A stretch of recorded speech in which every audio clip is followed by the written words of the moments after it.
যুক্তরাষ্ট্রের বিচার বিভাগের প্রকাশিত অ্যাপস্টেইন ফাইলসের নথি প্রকাশ হওয়ার পরে পুরো বিশ্বে এটি নিয়ে তোলপাড় শুরু হয়েছে। যে তালিকায় রয়েছেন রথী মহারথী রাজনীতিবিদ, বুদ্ধিজীবী, লেখক থেকে শুরু করে অভিনেতারাও, জানিয়ে সামাজিক যোগাযোগ মাধ্যমে শুরু হয়েছে আলোচনা সমালোচনা। এই প্রসঙ্গে সবচেয়ে বেশি আলোচনা এসেছে নেটফ্লিক্সের documentary series Jeffrey Epstein filthy rich.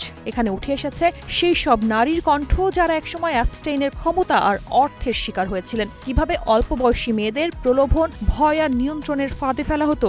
সিরিজটি তা খুব সহজ ভাষায় কিন্তু ভয়ঙ্কর বাস্তবতায় তুলে ধরে।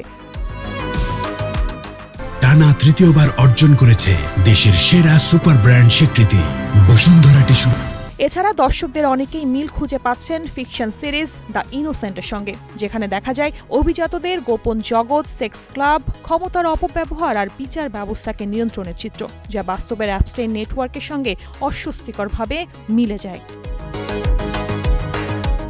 অন্যদিকে ডার্টি মানি সরাসরি অ্যাপস্টেইনের গল্প না বললেও ধনী ও ক্ষমতাবানদের অন্ধকার দিক তুলে ধরে। এই সিরিজ দেখিয়ে দেয় কিভাবে টাকা আর প্রভাব দিয়ে সত্য চাপা দেয়া হয় এবং বড় অপরাধও অনেক সময় শাস্তির বাইরে থেকে যায়। এখান থেকেই দর্শক বুঝতে পারেন অ্যাপস্টেইনের মতো মানুষরা কেন এতদিন ধরাছোঁয়ার বাইরে ছিল।